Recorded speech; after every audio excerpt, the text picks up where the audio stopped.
If it's Monday, former President Trump doubling and tripling down on his attacks on special counsel Jack Smith, even as prosecutors are expressing new concerns about Trump's rhetoric and what he could do with evidence that's shared with his team. And an NBC News exclusive with Mr. Trump's closest Republican rival, Ron DeSantis, the Florida governor taking on Trump in the most significant ways yet, suggesting he failed at handling the pandemic, the 2020 election, immigration, and more. Plus, Ukraine says it's thwarted a plot to assassinate President Zelensky as officials from more than 40 countries meet to discuss ways to end the war.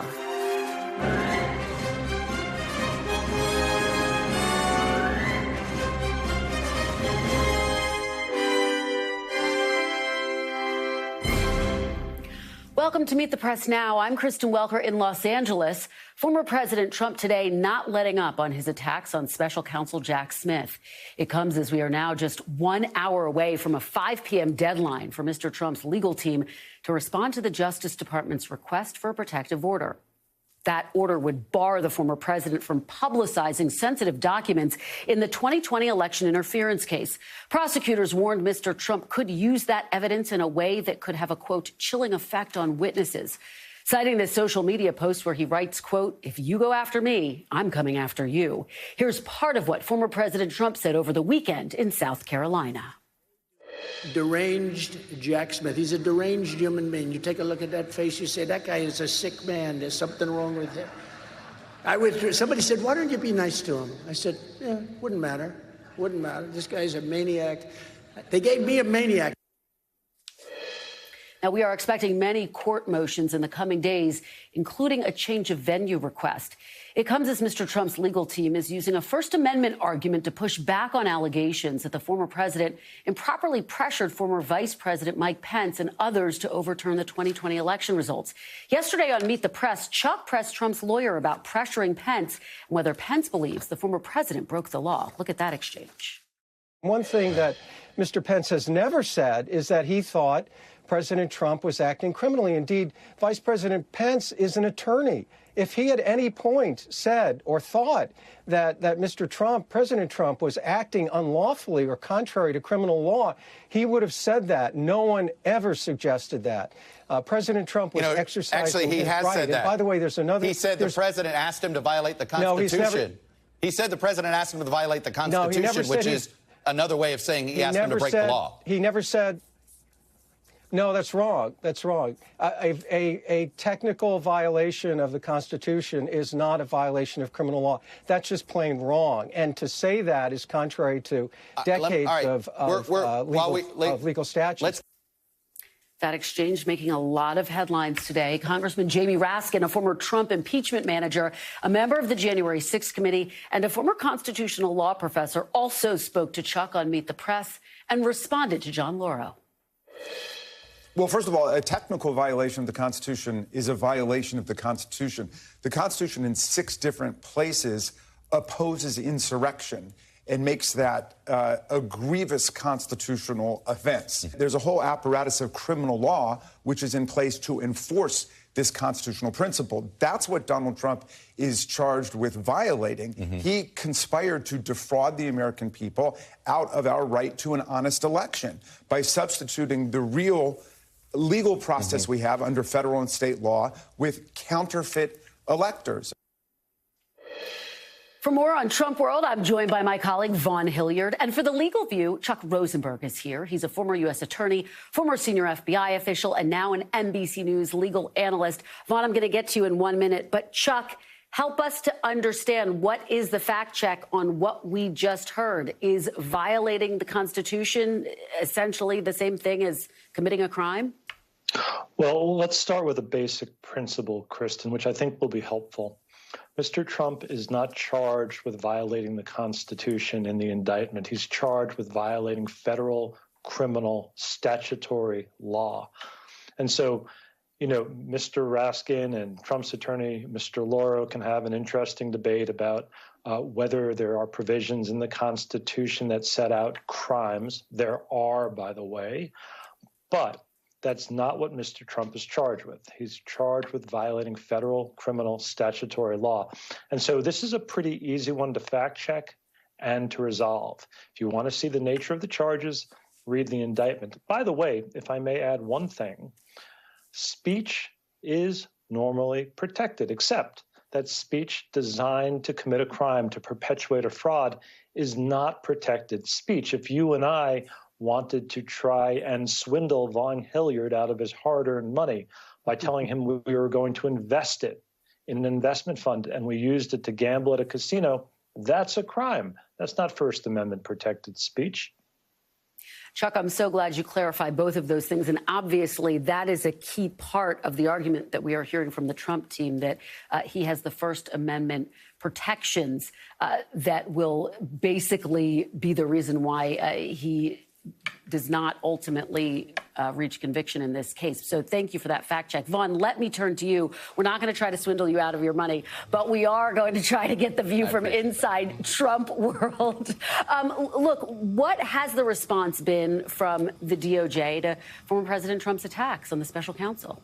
Right. Well, the Department of Justice, they sought in this Friday filing to require this protective order on Donald Trump, and that any of the evidence given by the special counsel's office to Trump's legal counsel would have to remain protected, and that Donald Trump could not only not disseminate it, but not publicly talk about the evidence that is not yet available to the public at large before a jury is selected. I think it's worth noting that the judge here over the weekend rejected Trump's legal counsel's motion to have more time to put forward their rebuttal to this request by the Department of Justice for the protective order here. But for Donald Trump, just look over the course of these hours and over the course of the weekend, not only in his speech remarks, but repeatedly on his social media account, attacking Jack Smith, attacking the judge, making it very clear that he is going to continue to say what he so desires to say. He says that this is a First Amendment right that he has,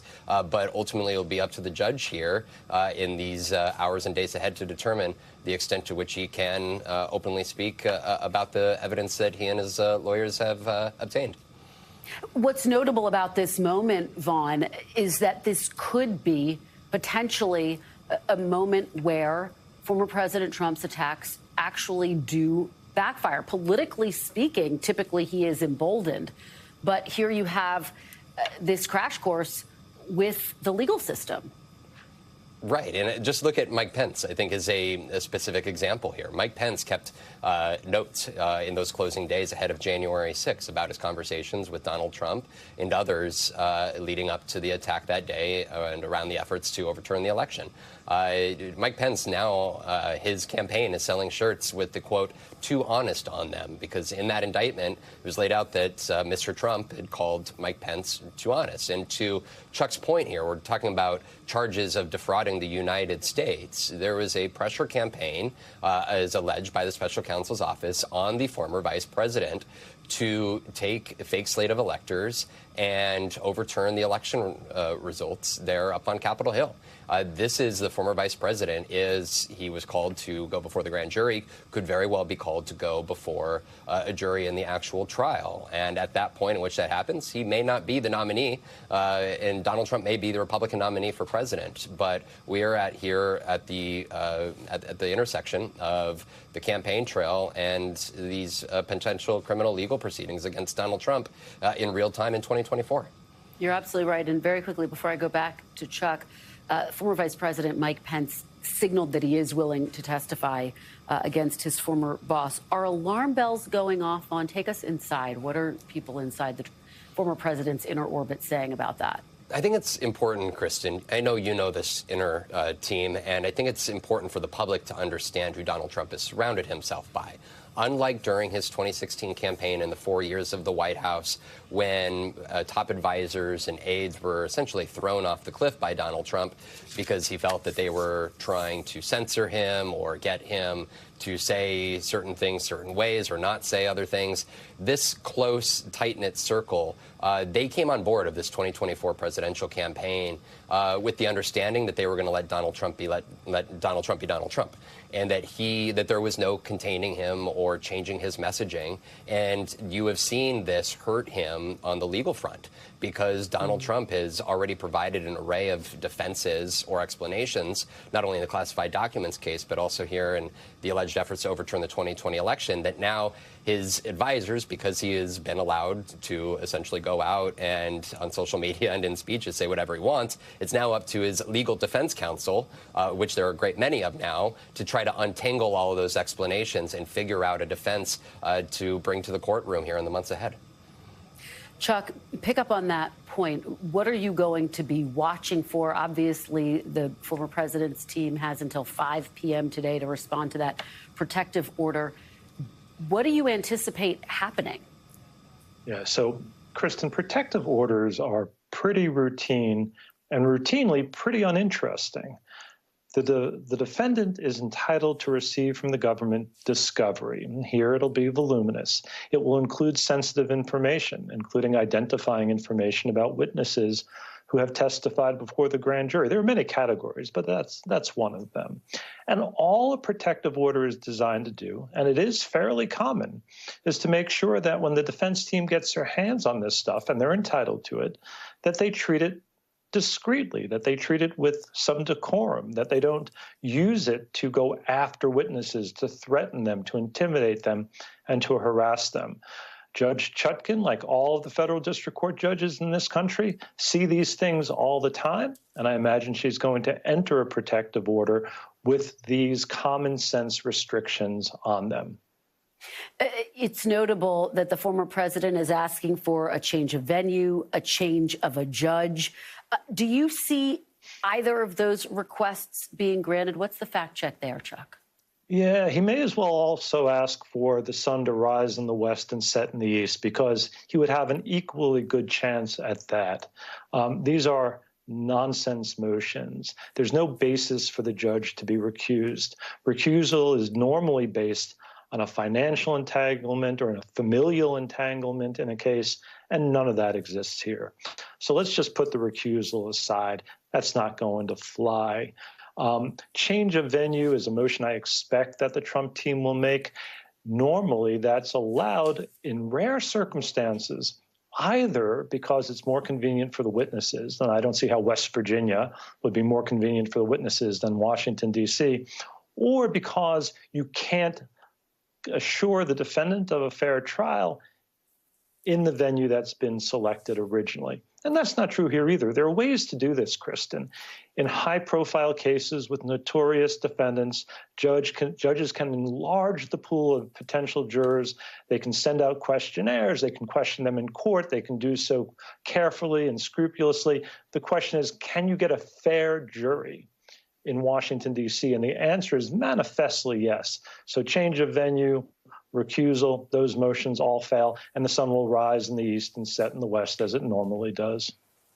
Chuck, you always make us smarter. Thank you. Vaughn Hilliard, thanks for your great reporting. Really appreciate both of you joining us on this Monday. We want to turn now to an NBC News exclusive with Florida Governor Ron DeSantis. In a sit-down interview with NBC's Dasha, the Republican presidential candidate, who is in a distant second place behind Donald Trump in presidential primary polls, was newly critical of Mr. Trump's record as president. DeSantis criticized the former president's handling of the pandemic, his unfinished wall at the southern border, and his administration's expansion of funding for mail-in voting in the 2020 election. DeSantis also made his clearest statement yet, refuting Trump's false claims that he won the election. Take a listen to that exchange.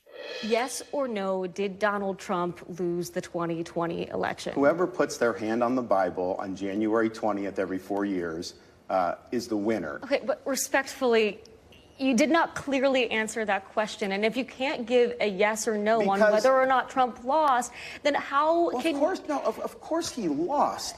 Trump lost the 2020 election. Of course. Okay. Joe Biden's the president. But the issue is, I think, what people in the media and elsewhere, they want to act like somehow this was just like the perfect election. So I don't think it was a good run election. But I also think Republicans didn't fight back. You've got to fight back when that is happening.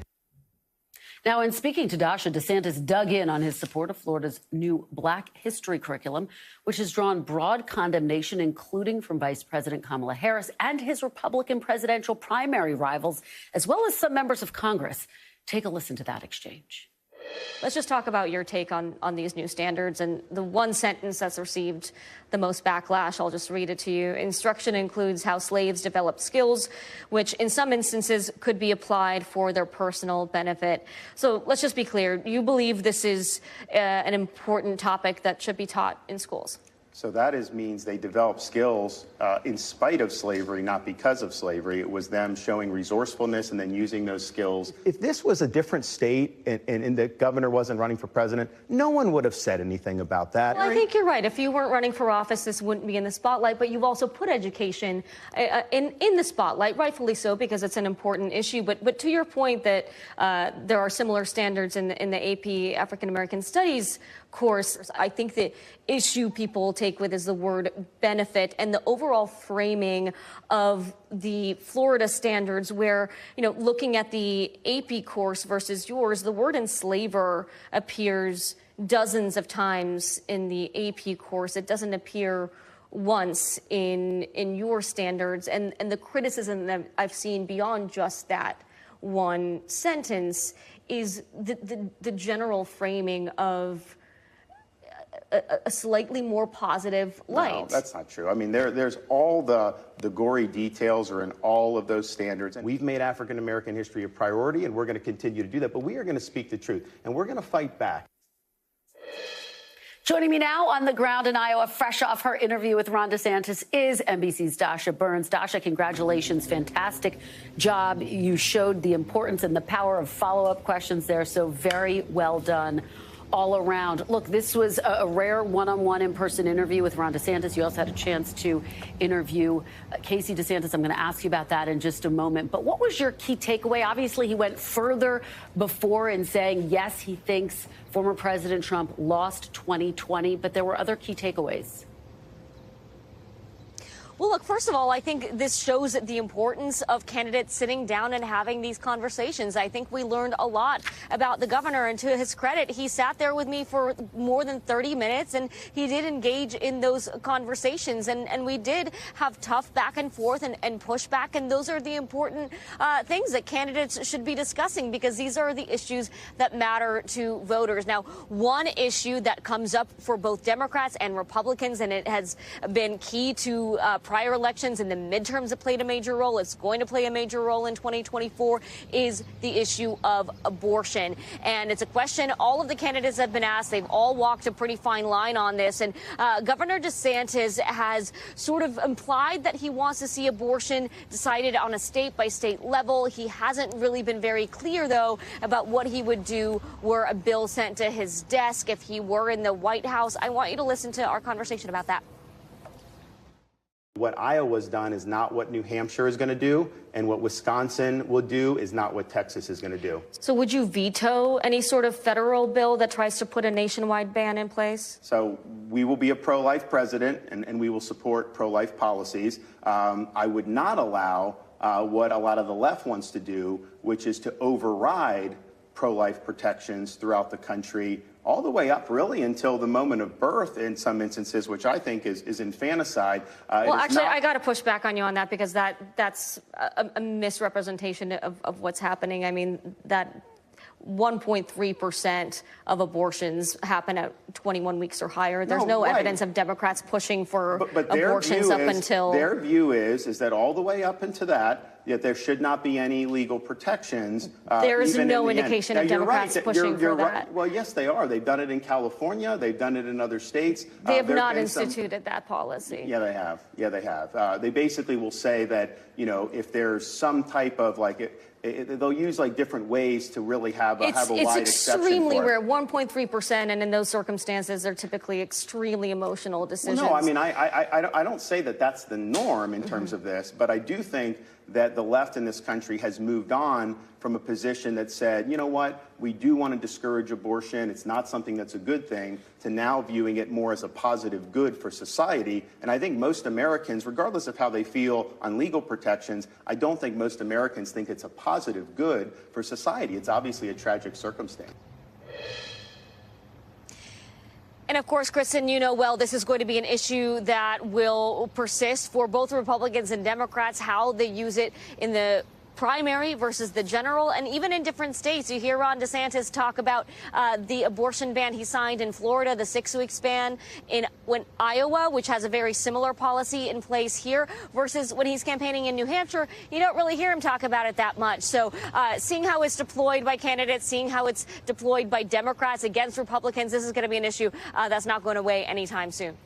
Abortion was pivotal in the midterms. We saw that in play. It will be fascinating to see what happens in 2024. And clearly, he's still figuring out how exactly he wants to message on that issue. Dasha, let me follow up with you on kind of the big picture here, which is that he has been and was in your interview more critical of former President Trump's policies than we have seen before. This is a clear part of the shift that you have been reporting on. And what's so fascinating to me about this is that if you look at the polls, the gettable Republican voters are the moderate voters, not the Trump voters, not the people who are to the right of former President Trump. What did you take away from his shifts there and his sharpened critique of the former president's administration? Well, it's interesting. I actually did ask him, are you wasting time trying to get voters that are hardcore Trump supporters? And he pushed back on me on that. He said, you know what, that's a mischaracterization. I'm trying to go for all of the voters. I am who I am. I stand where I stand. And we were able to win over a lot of folks in Florida with the positions that I hold. I think the shift is really focusing on getting to know voters in a different level, getting his bio out there. Earlier on in the campaign trail, he was on these big stages, behind podiums, big distance between him and the voters. Now what I'm seeing is smaller crowds, and, the Trump campaign and others have criticized him for that. But that is sort of a strategic shift from his campaign. They want him to get more intimate. I've seen him sitting down at tables, at diners, having conversations. He's oftentimes alongside his wife, Casey, his 3 kids. He's putting his family front and center. Casey, by the way, a major asset on the trail. She really brings that charm and that charisma that he's often criticized by some of his critics for not having quite enough of. She brings that sort of softer touch and is able to articulate the message in a different way, connect with mothers and grandmothers in a way that maybe is a little bit different than he's able to. So we're going to be seeing a whole lot more of Casey DeSantis on the trail as well. Very notable that the two of them sat down together with you. Just a great interview all around. Dasha, thanks so much. Really appreciate it. And you can see more of Dasha's conversation with Governor DeSantis and his wife, Casey, tonight on NBC Nightly News at 6:30 Eastern on your local NBC station. Up next, as President Biden is about to head out west, I'll be joined here on set by California Congresswoman Judy Chu to talk about what's next for the president, the Democratic Party, and more. Stay with us. You're watching Meet the Press Now from Los Angeles.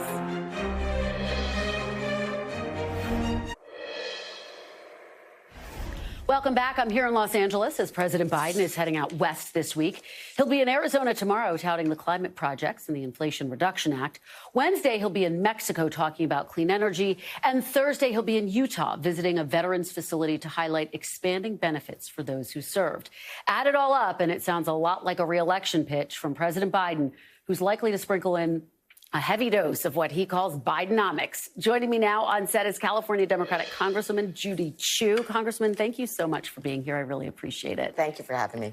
So before we talk about the president's message on the economy, I want to ask you about some of what we're seeing in the polls, which is basically this dead heat between President Biden and the strong Republican frontrunner, former President Trump. The former president has now been indicted 3 times. Why do you think President Biden is tied with the thrice indicted former president? I can't believe it either. However, I do say that once people learn what the benefits of Bidenomics are, that they will understand that this is transformative, that we will have so many more jobs. Already we have 13 million jobs, 800,000 of them being good-paying manufacturing jobs. But I think that they will see as the bridges are opened and as the new factories are opened, that this is something that will transform this economy for the better. But I do think people are tired after 3 years of COVID. They're a little weary right now. But does it worry you when you look at those poll numbers that President Biden is running neck and neck with former President Trump, who's ensnared in all of these legal challenges? I really wonder why Republicans would go for somebody who has been indicted 3 times, why they would But these are general election poll numbers. I mean, this is, we're looking at the whole country. Well, I just think that these voters have to really see that their future lies in this economy, in making sure that we have the benefits of the bipartisan infrastructure bill, the CHIPS and Science Act, and the Inflation Reduction Act. I think these will be transformative. Your colleague, Congressman Dean Phillips, over the weekend signaled that he is considering a primary challenge to President Biden. I want to play a little bit of that and then get your reaction on the other side. Democrats are telling me that they want not a coronation, but they want a competition. If we don't heed that call, shame on us. And the consequences, I believe, are going to be disastrous. So my call is to those who are well-positioned, well-prepared, of good character and competency, they know who they are, to jump in, because Democrats and the country need competition. What do you make of that? Do you think Democrats need competition?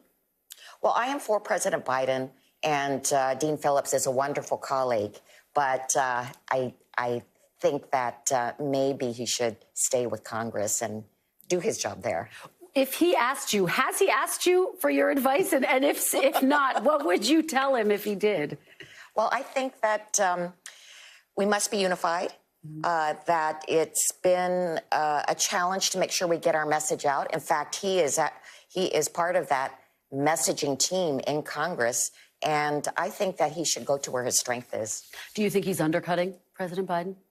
I think any kind of other challenger is undercutting. Any kind of third-party challenge and any other kind of competitor is not to our benefit. We've obviously also been tracking the developments surrounding the president's son, Hunter Biden, who had a plea deal that is now on hold over tax fraud charges, among other things. Do you worry that the president's son is becoming a political liability? Well, Hunter Biden did plead guilty. He interacted with the law. That's very much unlike former President Trump, who has flaunted the law so many times. I think there is a huge contrast between Biden and Trump. And in fact, that Biden got a fair plea deal from the prosecutors. They are still working it out, of course. Republicans say it was a slap on the wrist. They say that there are 2 systems of justice at play here. Well, this is not what I understand. And in fact, the person who was in charge of it was a Trump appointee. So he made that negotiation happen. Let me get your response to something Chuck asked your colleague Jamie Raskin over the weekend, if there should be a code of conduct for family members. Let me play that exchange and get your reaction on the other side. Yeah, I mean, we know that there is a lot of, influence in Washington that's based on people's family connections. Exactly. I have repeatedly asked Chairman Comer on the Oversight Committee for us to look at that in a serious and substantive and methodical and nonpartisan way. But he's instead decided to just pursue the Hunter Biden thing as a one-off, as a way to score cheap political points. He doesn't want to talk about Jared Kushner, who brought back $2 billion, not million, $2 billion from Saudi Arabia to a company he created the day after the Trump administration ended, when there was still blood all over the Capitol. Do you worry about the what about defense? I mean, should Democrats be more forceful in just answering the question about Hunter Biden? I think that Hunter Biden is a sideshow for the Republicans, and that they haven't even dealt with the allegations fairly. I also think that the American people don't really care about Hunter Biden. They do care about larger issues, like where their next dollar is coming from. Well, and the economy is the #1 issue for voters. And as we started this conversation talking about the fact that President Biden is going to be out here on the West Coast talking about what he has dubbed Bidenomics, a lot of Americans, though, are saying, we look at the numbers, we hear your argument that the economy is getting better, and yet we do not feel it in our pocketbooks. Gas here in California, over $5, for example. What do you say to those Americans who make that point that they don't feel the benefits of what the president is saying is an improving economy? Well, we have 13 million more jobs. We have the strongest growth rate out of all the leading economies. We have a reduction in inflation. So for people who are looking at their pocketbook, they should find that things are less expensive than normal. So for everybody's everyday life, things will get better, I can guarantee you. Does the president need a course correction when it comes to his own messaging on this issue? Do you think there are things that the president, the White House, should be doing, for example, that are not translating yet to the American people? Well, I like the term Bidenomics. I think that it encapsulates what we are trying to do here. Sometimes it's hard to talk about all those laws and get people to really understand them. But Bidenomics is the opposite of Reaganomics. Reaganomics was all about trickle down. It was give the wealthy so much, blow a hole in the deficit, whereas Bidenomics is about building from the middle out and the bottom up. It's about helping the everyday people. Congressman Judy Chu, thank you so much. Really appreciate it. Great to be with you here in Los Angeles, and good to see you. Coming up, we will have more on Biden, Trump, and the 2024 race ahead with our panel. You're watching Meet the Press now.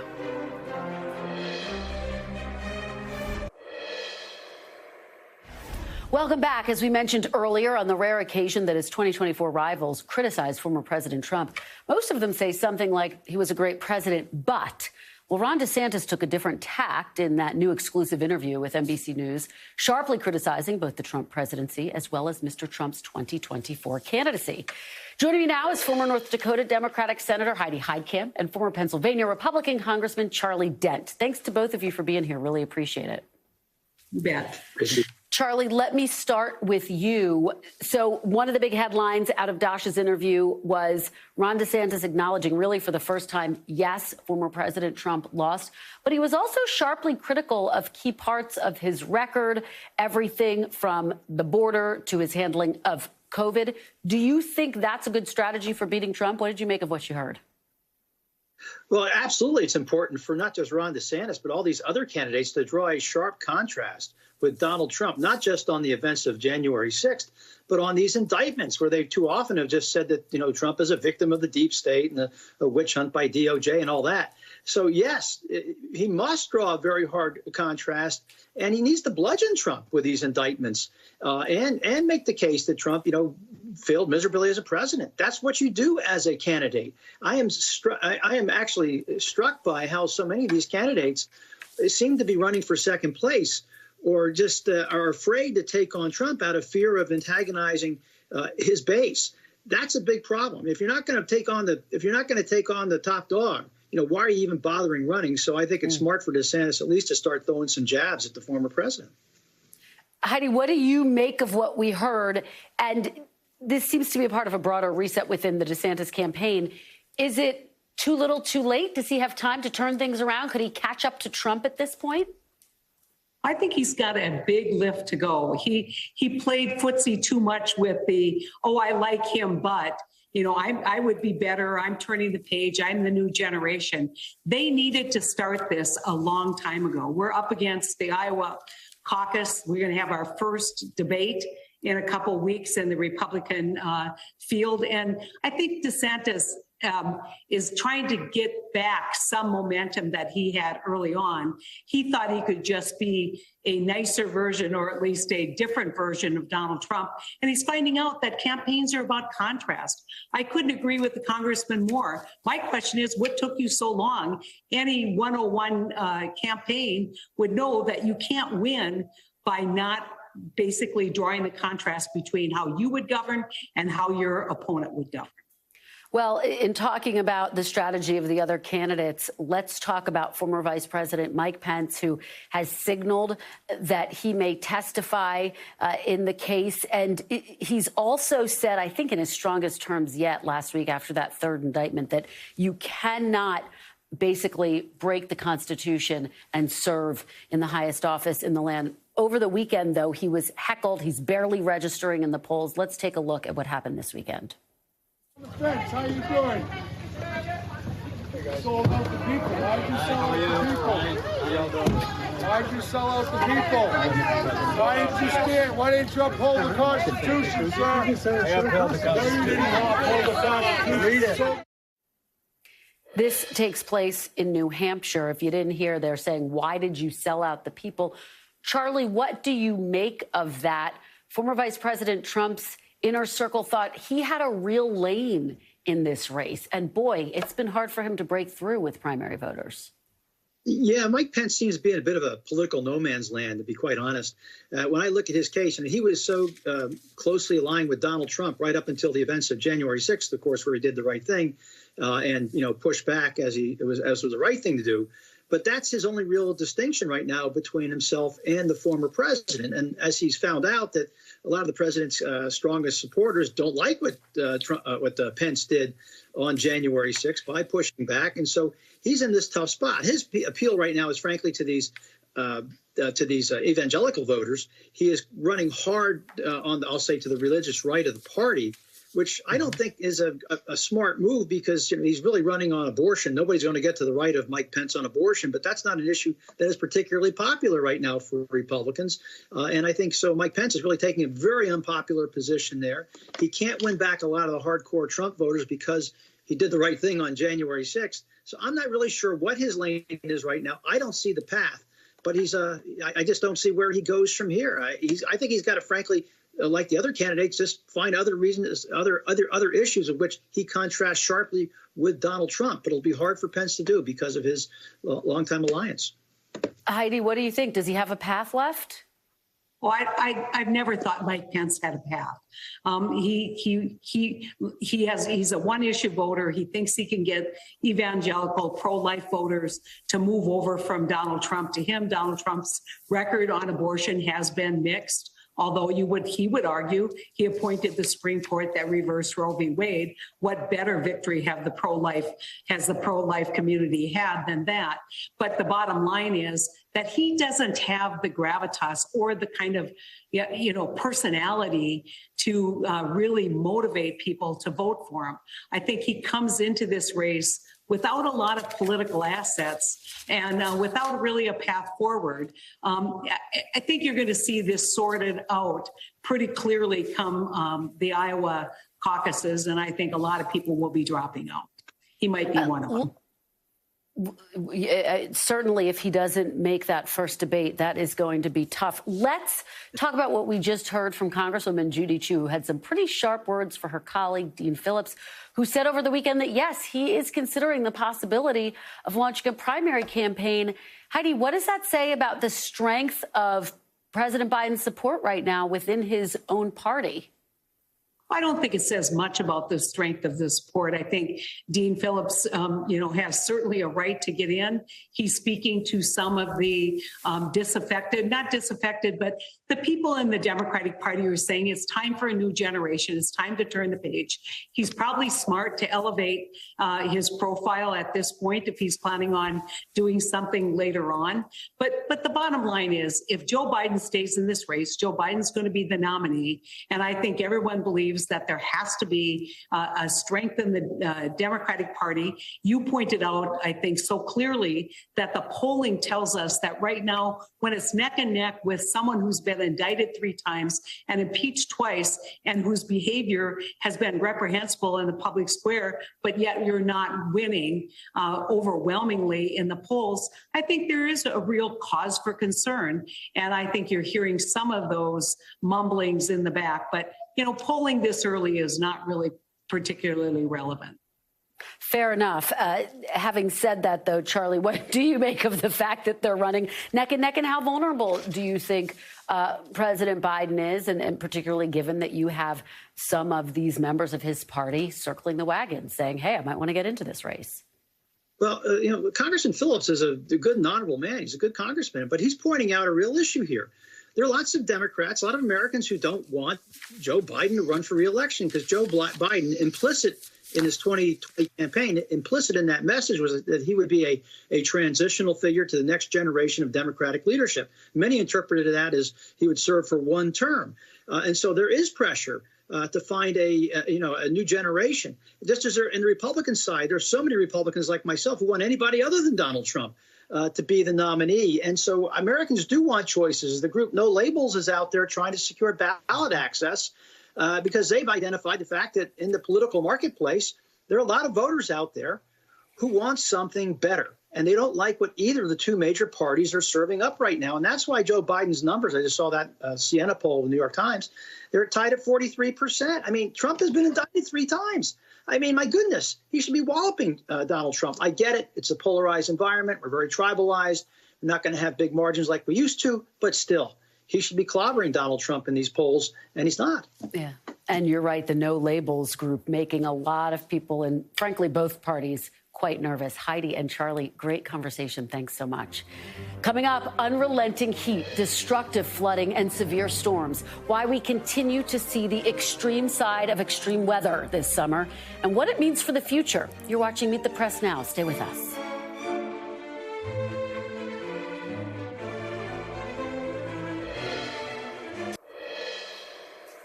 Welcome back. The existential threat of climate change is truly hitting home this summer for Americans. More than 70 million people across the country are once again under heat alerts this afternoon. The scorching heat has been unrelenting since June across the southern U.S. Temperatures have been hanging in the triple digits. Today on the East Coast, the National Weather Service forecasts severe weather with flash floods and tornadoes. More than 80 million people are in that potential storm zone. Joining me now to discuss these extreme weather events is Daniel Swain, climate scientist at the Institute of the Environment and Sustainability at UCLA. Daniel, thank you so much for joining me. Really appreciate it. Look, let's dive right into this. We saw some of the hottest weeks on record last month in July. Is there time to reverse this trend? What needs to happen?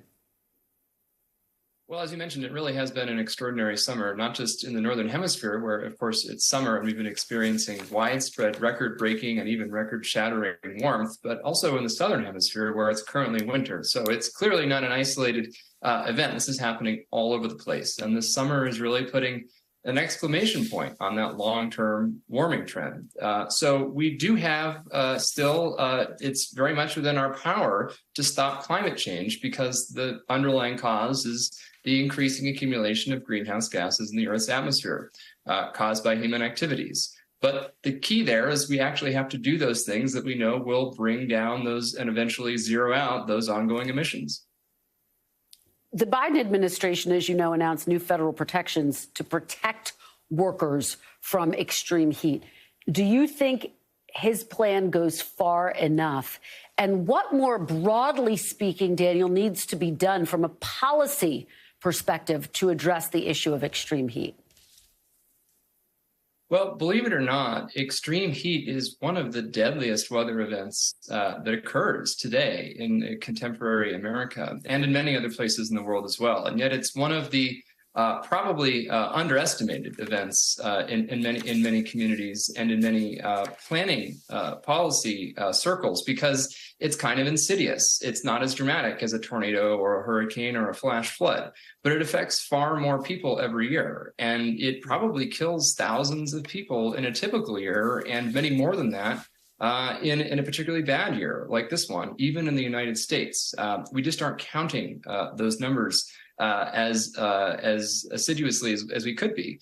So I am glad to see there's an increasing focus on the harms produced by extreme heat, and especially on those most vulnerable, which are people who work outdoors or don't have permanent shelter or access to cooling. So I'm glad to see that focus. I'm not familiar with the specifics of this particular plan, but I do think it's good to see at the highest levels that this is something that's being taken more seriously, because historically we had a lot of focus on the more obvious, but in some cases less impactful disasters out there.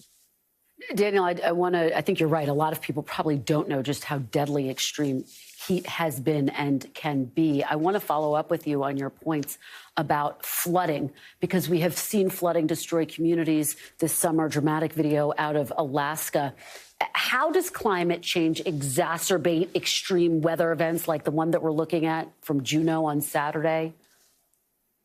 Well, climate change definitely does exacerbate many kinds of extreme weather events, and there's stronger evidence for some sorts of events than others. And probably the two most obvious ones are the ones we're talking about right now, extreme heat and extreme precipitation. So, of course, to get, in most cases, to get a severe flood event, you need extreme rainfall. And so that is precisely the kind of thing that we're seeing increasing in a warming climate, extreme heat and extreme rainfall, these really heavy downpours that can lead to flash flooding. Flooding is complicated because it's also related to things that we've done to modify the environment. So have we paved over watersheds or altered rivers? But in general, we do expect to see an increase in these kinds of flash floods we've been seeing a lot of as extreme precipitation events become more intense in a warming climate. Well, it is so good to have your perspective. We really appreciate it. Daniel Swain, thank you for your expertise. And up next, emerging details of an alleged assassination attempt against Ukraine's president, plus the progress of peace talks after dozens of nations meet in Saudi Arabia. We'll delve into that with Richard Engel. You're watching Meet the Press now.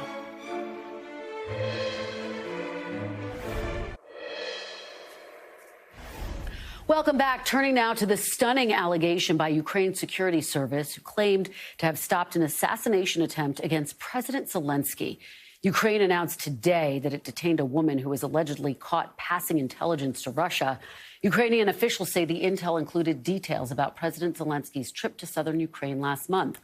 According to Ukraine's security service, Russia planned to use the information to launch a massive airstrike on the southern region, but they say they learned of the alleged plot in time and added security measures. We should note NBC News has not been able to independently verify those allegations. Joining me now is Richard Engel from London. So, Richard, this is just a stunning story. What more do we know about this plot? So the Ukrainians say she was caught red-handed, that she was in the midst of this plot, that it was ongoing, that they watched her try and gather intelligence and pass it on to her Russian handlers, that they let the plot continue but changed up President Zelensky's security arrangements so that they could learn more about her Russian intelligence handlers, the people who allegedly wanted her to target President Zelensky, pass on information about his whereabouts in the city of Mykolaiv while he was making a visit to that frontline area, and give them to the Russians so the Russians could use the coordinates to carry out a massive airstrike and kill him. According to the Ukrainians, she was working in a military supply shop, that she would have had regular contact with troops in all the frontline areas now. When military supply shops attract soldiers. In many of these frontline towns and villages, many of the civilians are gone. So she would have been in a position to come in regular contact with soldiers, including listening to conversations when they let their guard down, etc. And according to Ukrainian intelligence, who put out a statement on this, they also believe she was involved in other operations to target Ukrainian military facilities, to pass on coordinates, and they're describing her as an informant, and she faces a long prison sentence, up to 12 years at this stage. Richard, so many fascinating details. Are there takeaways about the broader state of the war given this assassination attempt? And what I mean by that is we really haven't seen an assassination attempt since the start of the war. So why is this happening now, do you think? So we only know about this from the Ukrainian intelligence service. At this stage, the Kremlin hasn't commented, and I have not heard any other official or unofficial verification of the story. But they did put out a photograph of this woman. They put out details about a plot, and they said that they stopped the plot before it became an assassination. It was an assassination attempt to gather intelligence about Zelensky's whereabouts so that he could be targeted with an airstrike, but no airstrike took place.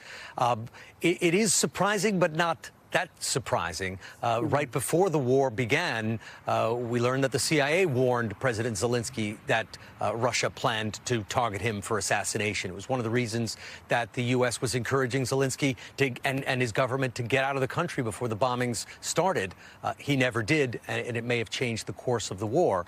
And then just a few months ago in May, there was a drone attack in Moscow targeting the Kremlin. And at the time, Vladimir Putin, through his spokesman, was calling this an assassination attempt, even though Putin wasn't at the Kremlin at the time, doesn't spend that kind of time living there, like at the White House or even the palace in Ukraine. But the Kremlin was calling it an assassination attempt against Putin. So this specter of assassinations has always been there for President Zelensky since this war began. And Richard, finally, before I let you go, we know that Saudi Arabia hosted talks on Ukraine's peace proposal. Russia was not invited. Is there any sense that progress is being made at these talks? Any shift? Not really. The talks concluded in Saudi Arabia, and like is often the case with high-level diplomatic talks, they agreed to meet again. So that is progress of a kind. The real progress was that China took part in these talks, that China is a main ally of Vladimir Putin, has certainly a lot of sway with Russia, and China took part, and China felt that they went strongly enough that China agreed to take part in future negotiations. So nothing concrete, but a sign of progress. Richard Engel, thank you so much. Really appreciate it. And thank you for being with us this hour. NBC News Now coverage continues right now.